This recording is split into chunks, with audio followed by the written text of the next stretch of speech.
बातमी पालघरमधून केळवे रोड परिसरात मुसळधार पाऊस कोसळतोय। अनेक घरांमध्ये पाणी शिरले। नागरिकांना घरातून सुरक्षित स्थळी हलवण्यात येते। रेस्क्यू ऑपरेशन सुरू आहे।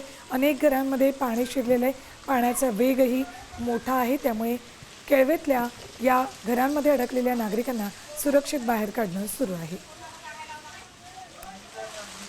केळवेमध्ये मुसळधार पाऊस कोसळतोय। पालघर जिल्ह्याला रेड अलर्ट दिलाय आणि सततच्या कोसळणाऱ्या पावसामुळे केळवे परिसरामध्ये मोठ्या प्रमाणात पाणी साचलं, घरांमध्ये पाणी शिरायला लागलं, त्यामुळे घरात अडकलेल्या नागरिकांना सुरक्षित बाहेर काढण्याचे प्रयत्न सुरू आहेत। एका लहान बाळाला सुद्धा या वेगानं वाहणाऱ्या पाण्याच्या प्रवाहातून बाहेर काढण्याचे प्रयत्न सुरू आहेत। केळवेतली ही परिस्थिती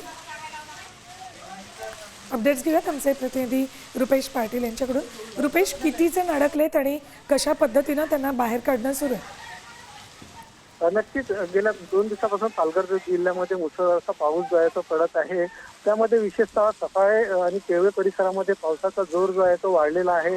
गेल्या 2 दिवसापासून मुसळधार पाऊस पडत असल्यामुळे तिथे पूरजन्य परिस्थिती निर्माण झालेली आहे। त्यामुळे सगळे रस्ते जे आहेत ते पाण्याखाली गेलेले आहेत, तर काही गावपाड्यांमध्येही पाणी गेलेलं आहे। त्यामुळे जिल्हा प्रशासनाची आपत्ती व्यवस्था विभागाकडून काही लोकांना रेस्क्यू करण्यात येते, तर एनडीआरएफची टीम देखील तिथे तैनात करण्यात आलेली आहे।